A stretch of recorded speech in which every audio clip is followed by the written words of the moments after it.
Hey, Alpha Fam. Welcome back to another episode of Alpha Commission. Today on Alpha Commission, of course, we're just continuing our coverage of the massive dumpage on Bitcoin and, of course, in the stock markets as well.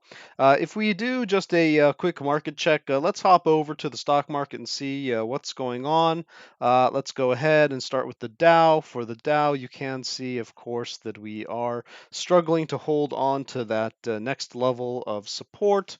And so we're going to have to see how we open up today, whether or not we can keep control of that. Going over to the Russell in the pre-market, you do see the potential for a pretty serious drop here down to the bottom of our range lows, which would suggest hitting that target that I had set out in a previous episode.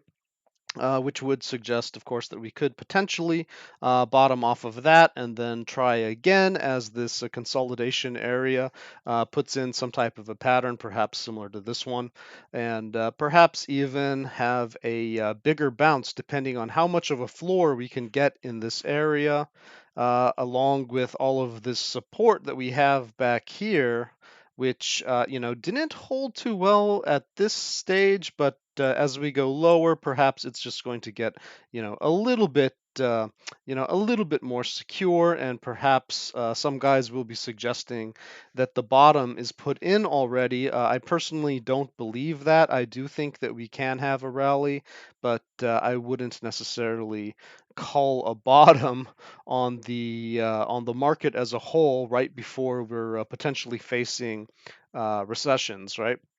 So just following along, let's go ahead and hop over to the Nasdaq 100 mini futures. Of course, we did fail to secure key levels yesterday, but you can see that we are popping up this morning, which is good news potentially for those who have a bullish outlook, as holding that 11,400 level, and putting in and securing 11,900-ish would be, pretty much a bullish setup for the macro. You would be surprised at how much these local levels actually can affect the macro. But we really needed to get to that 11,900, and if they can secure it in a bullish fashion, then the bulls do have a chance of perhaps seeing a pretty decent rally going forward. However, losing this level and perhaps checking back to our lows, or just having some type of bearish treatment here, would perhaps suggest that on the higher time frames, even if we have that fourth wave rally, and I'm not a big Elliott wave fan, but if we do have that fourth wave, I would just suggest that perhaps we're not gonna be exceeding that $14,000 range, and that potentially we could be having a massive capitulation no matter where we end up topping out here, whichever level it ends up being, that we could have just a massive capitulation down to those 9,500 dollar areas, which would be quite shock and awe for the rest of the market, if not to the $8,000 level. But we'll judge that as we approach it. Really, we do have kind of a setup for a relief rally coming up, so let's all cross our fingers for that. Similarly, on the QQQ, we had been projected to open up bearishly, but the market does seem to have just swallowed that and is coming around to support again. So let's go ahead and just give them a chance to work through this and perhaps chew through whatever's going on, because I just saw a pretty big zigzag in the pre-market numbers with the current, pump that we're getting. So again, maybe we're just going to have to wait for this afternoon, and of course we have Jerome Powell speaking, which of course could just influence a lot of perspectives on the market as the day goes forward. Just going to try to quickly pull up that calendar that we have there. Just double check, see what's going on today. And yep, the Fed Chair Jerome Powell will be testifying at the Senate Banking Committee starting at 9:30. So that's actually beginning right now, right? Well, let me double check. Is that yeah, that should be happening right now. So you can probably just pop over to another channel on YouTube and just see if Jerome Powell is saying anything interesting. This little kind of retracement that we're having, that kind of like a bullish pop up when the pre-market had us significantly lower, may be just some type of shenanigans related to the uncertainty around whatever Jerome Powell would be saying. But as you can see again on the Dow Jones, maybe, pardon me, the Russell 2000, maybe, we're just going to be testing some lows and then ranging until, we have some clarification upon what his speech to Congress and the question and answers, all of that might entail. And there should be a part two tomorrow, so this could potentially take a couple days to drag on. Hopping over to the S&P 500, just a very similar thing, very similar thing. We almost lost the key level of 3,700 there, but we are hanging on. And so it does seem that Jerome Powell's statements will matter quite a bit because, again, if we lose 3,700, then most likely we're going to have a bearish macro outlook. And if we're able to just put in a nice bullish run in the next couple days, then perhaps we have a little bit more of a opportunity for a bullish macro perspective, at least in terms of how we can define these potential waves. Again, if you're a believer in Elliott waves, personally, I think the global, political economy can often completely distort any type of theory like this. But if we were to just go by these concepts, then my projections would have us somewhere around that $3,200, $3,000 level, just kind of slicing through it. And just again, I just believe that this market is going to be relentless and just take everything back. It just wants it back. It wants it for itself.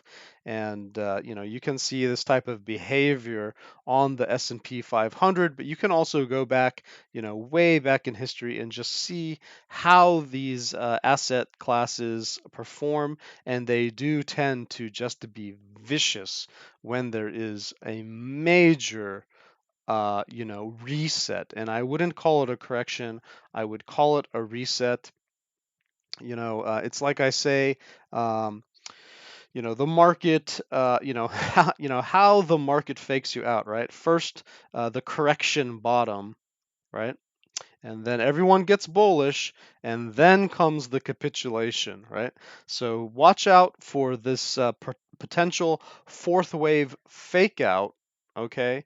And we could see some deflection at any one of these levels, but depending on which asset you're looking at, then of course I'm suggesting around 14,000 max out on the Nasdaq 100 before we just put utter terror into the market and shake everybody out as much as possible.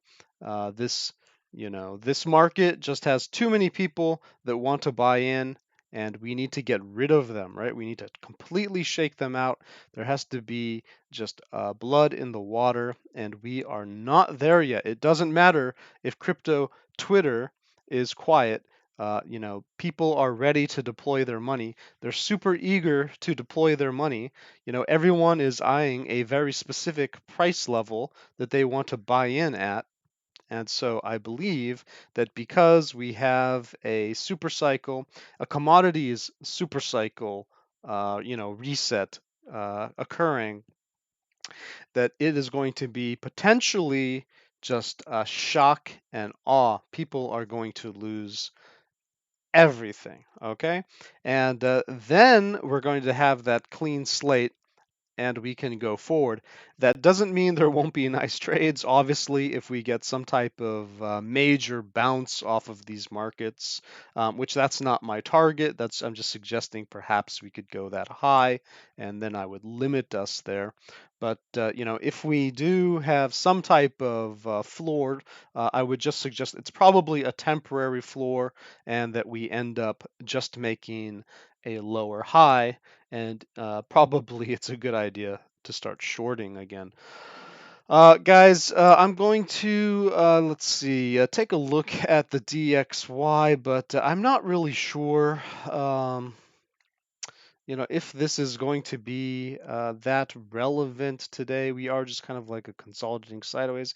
I think this thing is just going to continue to pop up, whether or not it has these setbacks just on a macro perspective. I think this is just going to continue to be driving upward until we get all of the inflation issues and, a bunch of these war issues and all of those issues clearing up. Most likely the dollar is going to continue to be rising, even if we have, short-term pullbacks like this one right here. And then perhaps, we could have another pullback, and then we go, right? So who knows, $110, that would be reasonable to me. Other guys are saying $120. It's possible, but I just think this thing is going to continue to go. And so again, like when we get that pump, most likely at some point, this dollar is just going to be oppressive again, and we're just going to get another leg down, in my opinion. Likewise, with the volatility here, I don't think that we're done being super volatile. I think we really need one of these just kind of massive spikes to kind of clean the market and just, have a scorched earth, right? Scorched earth economic policy where these ruthless market makers, where the market itself, that invisible hand of God, just opens the floodgates, the floodwaters come, drown everyone. Earth is cleansed, and then whoever is surviving on Noah's boat, they get to repopulate the territory. And we're just not there yet. This feels very middling, okay? We haven't even broken this 40 number. And I hear a lot of guys, on different shows and whatnot saying, well, maybe we're not even going to reach 40. What do you mean we're not going to reach 40? Like, this is something that happens, guys. I'm looking forward to this volatility busting through 40 bullishly, because that's going to signify for me that this market has been destroyed, right? And when the market is destroyed, that's when we want to buy. I don't want to be buying when all these guys are just suddenly having hopium. I don't want to be buying when Bloomberg News, right? When Bloomberg News is telling us that, oh, has capitulation happened? I believe capitulation has happened. Guys, there's like a marketing campaign going on right now where if you look at any of these finance channels, I mean the corporate ones, I don't mean the small players. The small players are always a mixed bag. You have a bunch of the irrational people, and then you have a bunch of the people who are just copying what other people are saying, and then you have a very few set of original thinkers, and they can be dead accurate. Hopefully, I'm one of them. I've been pretty consistent, and my track record's been pretty good. And guys, I'm telling you, who cares what Bloomberg News is saying? If they're declaring that capitulation has happened, it's kind of like the idiots on Twitter, where if they're all like bouncing their head up and down, then most likely it's the opposite, right? So people are starting to say, well, we can't go much lower, right? I'm getting ready to deploy my cash. Like, everyone is saying this now. There are too many people getting ready to deploy their cash, and there are too many commercial corporate news stations, finance news stations, who are saying that capitulation might be in and that the bottom's in and that it might be a good time to buy. And so what you're going to do is be getting, what they're going to do is be getting you trapped in a relief rally. The majority of the market always makes these mistakes, and then they are going to send it to zero, right? I don't mean really a zero. I'm just being hyperbolic, but of course, you understand what I'm saying. They are going to capitulate at that point and only at that point. Otherwise, we're just kind of middling, and we should see some type of spike, hopefully above 40, and then that's going to be a pretty clean sign for me that we can even begin to think about deploying our money. And if you just see the VIX, 30 to 20, good luck, guys. I mean, have fun buying the fake out. Okay. Moving along, let's go ahead and just double check BTC. Probably want to turn off this testing junk up here and go to the lower time frames. Let's go ahead and just see what is this? Okay, our local zone is. I drew this out for you guys. It's just a kind of a quick cheat sheet of what I think is going to be happening here on Bitcoin. Of course, I did suggest that the price was just going to kind of curl around, sort of like what it did over here, and then we would have this resistance. Of course, look, I mean, we basically just popped up into the lower 1/3 of the resistance area and got smashed down to my curve, and now we're just bouncing off of it almost to the T, right? And there's the little support area that it's kind of, it lost temporarily, but it's popping up and holding on to now. So let's see, maybe we continue to curl around this thing, or maybe we butt our head a couple times and, zigzag the way that we did up here, right? Until we work our way eventually to a low. I'm not 100% sure that we're going to break below this green support curve. Just, I think we don't have the energy in the market anymore to break below that.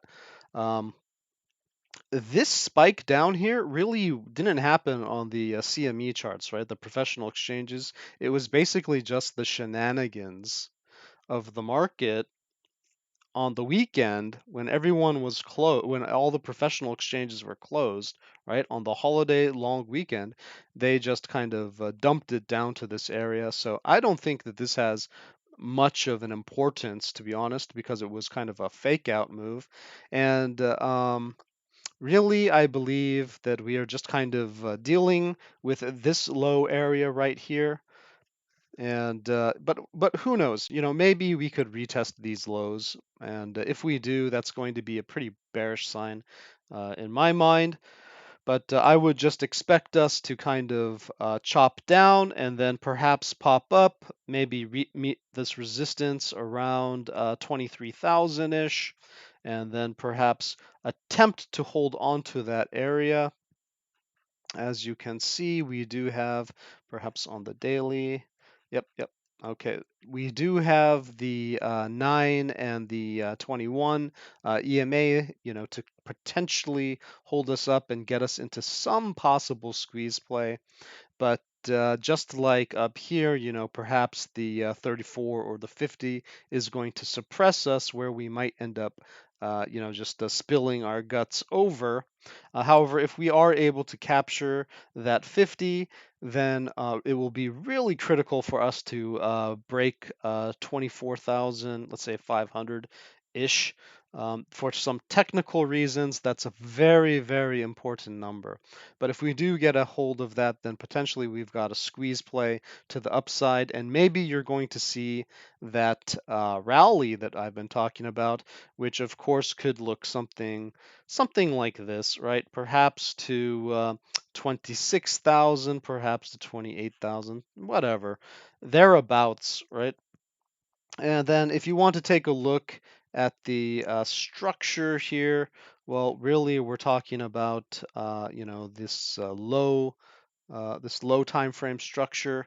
Let's drop down to, let's say, the 4-hour. Maybe clean up these EMAs. Also, let's just get rid of these zones. There we go. And you can see ever since we hit this point up here around 49,000, we've basically just been falling down this purple line. Once again, we're underneath it. And usually what happens is we have some type of mean reversion, some type of correction around it. We're kind of wrapping around it like a double helix, right? And so it wouldn't surprise me that we do make an effort to pop above it.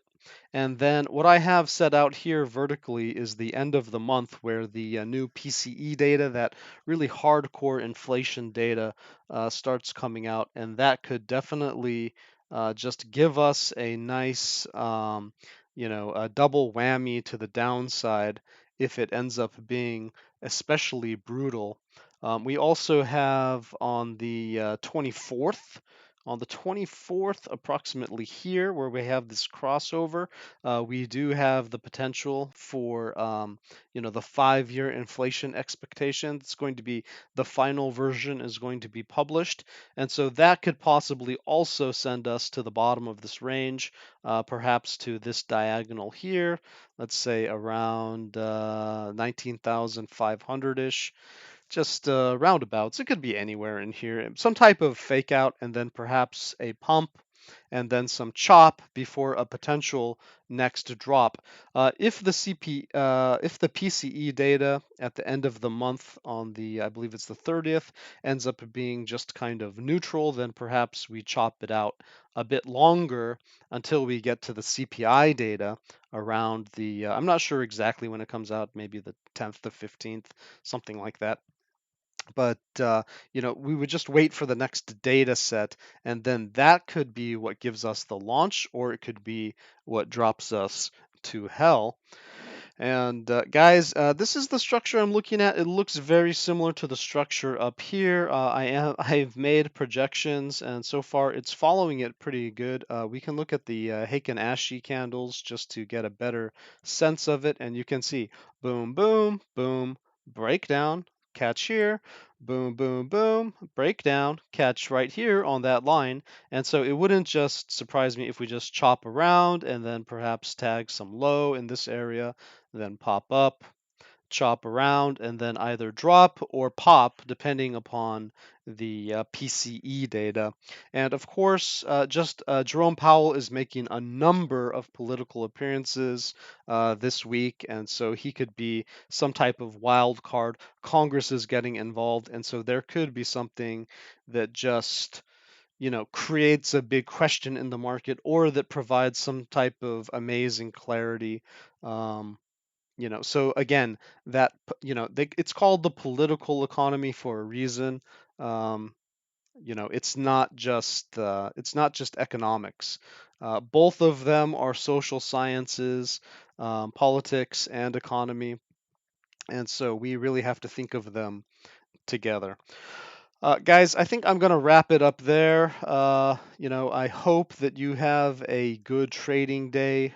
Um, just maybe we just briefly take a look at what CME is doing, and you can see that CME has a much clear rounded bottom here, as opposed to the massive spike that was that fake out on the 24-hour exchanges. And let's just double check the volatility that we had going on here, and still the move is not finished. So just like what I was saying yesterday and like 3 days ago, the CME move is not necessarily done. So we are, of course, in danger of checking out the bottom of our range, or perhaps even dipping lower in some type of capitulatory event at any time. And again, that's just different than what we're seeing on the 24-hour exchanges, which had that fake out, which can be considered highly manipulative, okay? Like this downward move may not have been finished, and this could be just a kind of a fake out, right? But we don't know yet, and so just to hang on to your seats, protect your positions. Most likely we're seeing kind of a fractal repeat of up here, and again, the politics and the data is really what's going to drive this market.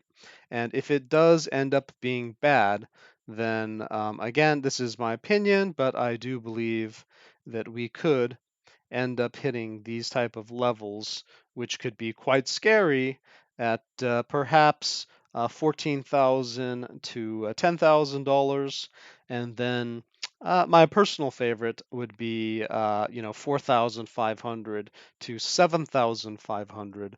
So yes, we can lose half, and then we can lose half again, right? Like we can keep losing half of our value over and over again. And so, guys, do not underestimate the potential for this market to both super rally and to super drop even harder if we are in a macro commodity super cycle correction. It's happened many, many times before. It has not happened in such a visible, obvious way in crypto, but you have seen it happen. You just weren't conscious of it in altcoins time and time again. Now Bitcoin is facing that setup, and many of you are in utter disbelief. You guys have no idea what's coming. But if you have the historical knowledge, if you've studied the global, political economy, the history of globalization, all these markets around the world, for thousands of years, and then of course the hundreds of years of modern markets, then you can understand that when we have one of these cycles, it will just take everything away from you. And so you do not want to be in hodling positions during such a correction. You want to be in trading positions. This is a trader's market. It's not a hodler's market. Be safe and wait for some real accumulation patterns, not just a pump. If anyone is telling you on a on a corporate finance news channel, that the bottom is in on the same day, that ProShares launches a shorting ETF. Well, they need something to short, right? So obviously they want to short whatever pump they're going to drum up. Guys, the government approved those things, right? All of these guys are working together. It is, stocks and crypto are two of the most manipulated and corrupt, to be frank, industries, and yet so much depends upon them. So, well, at least the stock market. So, just don't have your head in the sand. Keep your eyes wide open and protect your capital. But however, be open-minded to some pretty substantial bounces, and oftentimes altcoins do lead the way in that regard because a lot of these whales are in the know. They know what's up and they front run it, okay? But you can't trust that 100% because there are also pump and dump groups, right? But just understand that if we are seeing a massive movement to the upside, it could be some insiders just front running the market, and that could be a good sign for a potential relief rally of significance substance before perhaps the capitulation. If we don't really see that, if everything just seems dead, and if this draconian just lightning bolt to the downside just keeps sharpening, then potentially, just like on the CME chart, where this thing is just, it just looks more and more vicious the further down we get. I mean, it looks like it could just capitulate next week and just fall to hell, right? So this does not look like it's getting better, guys. And so I don't know what crack, Bloomberg is smoking, but of course we can always get a relief. That's just how markets work. We always get some type of rally, but this thing looks ugly, and it looks like it wants to just give up the ghost. Okay, so you know my target levels. You can have your own. Do what you want. None of this is financial advice. I'm perfectly happy to get all the haters against me for cursing the market or whatever, making them feel bad. Everyone wants to protect themselves in this industry, and I'm going to just continue to come at a perspective of just pure honesty, and doesn't matter whose feelings I hurt.